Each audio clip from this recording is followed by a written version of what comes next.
बच्चा जो हमारा नेक्स्ट टॉपिक है वो है इंटीग्रेशन बाय सब्स्टिट्यूशन।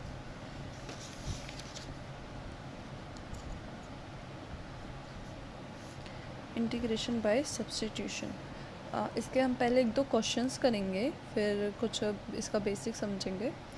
देखो, अगर आपके पास कोई भी क्वेश्चन है इंटीग्रेशन का, जैसे मान लो sine X into cos X D X, मतलब दो फंक्शन दिए हुए हैं, दो कुछ एक्स में दिया हुआ है, जिसमें से एक का अगर डिफ्रेंशिएशन करते हो तो दूसरा मिल जाता है, यानी कि F x into F dash x. ठीक है, मतलब एक का डिफ्रेंशिएशन वहाँ पे प्रेजेंट है, साइन एक्स का डिफ्रेंशिएशन प्रेजेंट है कॉस एक्स। ठीक है, तो आप करते क्या हो, जैसे यहाँ लिखा हुआ है इंटीग्रेशन बाय सब्स्टिट्यूशन, यानी कि कुछ पुट करके करना है। पुट क्या करना है, एफ एक्स को पुट करते हैं बेटा, इस ऐसे क्वेश्चंस में टी पुट करते हैं। इसके स्टेप्स ध्यान से सुनना, आपको ऐसे ही स्टेप्स फॉलो करते जाने हैं और क्वेश्चन सॉल्व हो जाएगा। ठीक है, F x into F dash x, यानी कि एक फंक्शन होगा, दूसरा उसका ही डिफ्रेंशिएशन होगा। डिफ्रेंशिएशन वाले को टी पुट नहीं करना, फंक्शन को टी पुट करना। जैसे साइन एक्स का डिफ्रेंशिएशन कॉस एक्स है, तो आप टी किसको पुट करोगे, साइन एक्स को। ठीक है, पहला स्टेप वन, पहला स्टेप तो यही है कि आपको ये देखना पड़ेगा कहीं क्वेश्चन ऐसा तो नहीं है कि दूसरे का डिफ्रेंशिएशन वहाँ पे प्रेजेंट है। ठीक है, पहले स्टेप पे क्या करना है, आपको जो भी एफ एक्स है उसको पुट करना है टी, यानी कि साइन एक्स को पुट करना है टी। स्टेप टू में आपको दोनों साइड डिफ्रेंशिएट।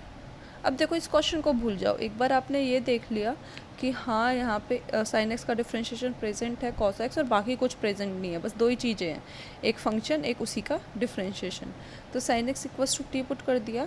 अब आप क्या करो, इसको 2 मिनट के लिए भूल जाओ। Differentiating both side with respect to X, यानी कि D by D X of sine X equals to, अब देखो टी को करोगे तो और D T by D X आ जाएगा। ये हमारा एक्सप्लिसिट इम्प्लिसिट वाला फंक्शन है कि वाला टॉपिक है कि अगर वाई को एक्स के रिस्पेक्ट में क्या करोगे तो क्या आएगा, D Y by D X, तो टी को करोगे तो D T by D X. ठीक है, अब D by D X of sine X क्या होता है, कॉस एक्स, तो cos X equals to D T upon D x.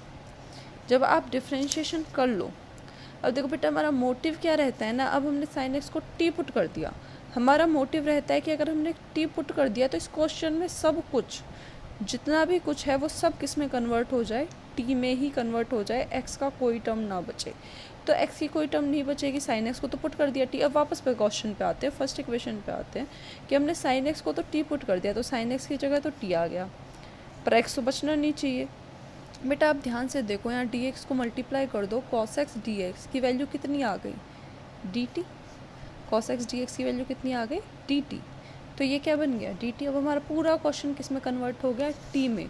अब टी आपके लिए एक तरीके से जैसे एक्स काम करता है ना, जैसे मैं आपसे पूछ लेती एक्स का इंटीग्रेशन बताओ, तो आप क्या करते कि अच्छा एक्स की पावर तो 1 है, तो फॉर्मूला अप्लाई हो जाएगा 1 + 1 अपॉन 1 + 1 प्लस सी, यानी कि एक्स स्क्वेयर अपॉन 2 प्लस सी, बिल्कुल ऐसे ही काम करेगा। तो इसका इंटीग्रेशन क्या हो जाएगा, टी स्क्वेयर अपॉन 2 प्लस सी। पर देखो क्वेश्चन किस में था हमारा, एक्स में, तो बेटा हमें आंसर भी हमेशा किस में देना है, एक्स में। तो टी की जगह वापस से वैल्यू क्या पुट करोगे, साइन एक्स की, यानी कि साइन एक्स का whole square upon 2 plus C. यह आ गया आपका आंसर, यानी कि sine square X upon 2 plus C. Constant हमेशा लिखते हो इंटीग्रेशन में। ठीक है, सब्स्टिट्यूशन के क्वेश्चन हमेशा प्रैक्टिस से समझ आते हैं, एक बार में पहले क्वेश्चन में आपको समझ नहीं आएगा कि क्या कर दिया मैम ने। ठीक है, पर थोड़ा थोड़ा समझ आना चाहिए कि क्वेश्चन को पहचानना कैसे है। एक फंक्शन होगा, उसी का साथ में डिफ्रेंशिएशन लिखा होगा, तो जो फंक्शन है उसको टी पुट करना है, फिर ये स्टेप पता होने चाहिए आपको। एक बार ये पता चल जाए कि टी किसको पुट करना है, फिर आपको क्वेश्चन आना चाहिए कि डिफ्रेंशिएटिंग बोथ साइड करना है, पहला स्टेप।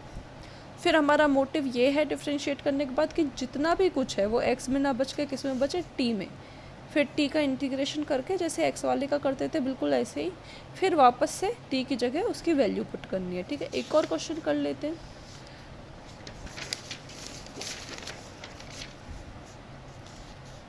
जैसे मान लो हमारा क्वेश्चन ये होता 4x - 2 into 2x square minus 2x + 1 dx। अच्छा, इसको अगर आप ध्यान से देखोगे तो इसका डिफ्रेंशिएशन करो। ये चीज़ ध्यान रखना, अगर x में एक की पावर 2 है, दूसरे की पावर 1 है, या फिर एक की पावर 3 है, दूसरे की पावर 2 है, मतलब एक कम है, तो ये चीज़ तभी होती है जब उस डिफ्रेंशिएशन का कोई रिलेशन होता है, ठीक है। तो ये पहचान है क्वेश्चन की कि कहीं F x into F dash x वाला तो क्वेश्चन नहीं है। तो देखो इसका डिफ्रेंशिएशन करो 4x, ठीक है। डिफ्रेंशिएशन बेटा ऑब्वियसली अगर आपने इंटीग्रेशन शुरू कर दिया तो आपको डिफ्रेंशिएशन बहुत अच्छे से आ गया। 4x माइनस 2 तो सेम आ रहा है ना, तो आप इसको टी पुट करोगे तो 2x² minus 2x plus 1 is equals to T, क्योंकि इसका डिफ्रेंशिएशन ये आ रहा है तो इसको हम टी पुट करेंगे। फिर नेक्स्ट स्टेप वही है, differentiating both side, D by D X 2x² minus 2x plus 1 equals to D T upon D X. Differentiation करोगे इस पे अलग से, इस पे अलग से, इस पे अलग से, 2 बाहर आ जाएगा, x² का डिफ्रेंशिएशन होता है 2x, तो ये हो जाएगा अल्टीमेटली 4x माइनस ये 2 बाहर आ जाएगा, x का डिफ्रेंशिएशन होता है 1, तो ये रह जाएगा 2, और बेटा 1 का डिफ्रेंशिएशन 0 कांस्टेंट है, D T upon D x. अब हमारा मोटिव क्या है कि जितना भी ये सामने लिखा हुआ है ये सब कन्वर्ट हो जाए टी में। तो देखो इतना पोर्शन तो साफ साफ दिख रहा है कि तो हमने टी माना ही है, पहले तो उसी को लिख लो जो आपने टी माना है, जितना पोर्शन। इसको इधर मल्टीप्लाई करो, 4x minus 2 into D X की वैल्यू क्या आई, D T. 4x minus 2 D X की वैल्यू क्या आई, डी टी। तो टी डी टी का डिफ्रेंशिएशन जब आप इंटीग्रेशन जब आप करोगे तो t² अपॉन 2 प्लस सी।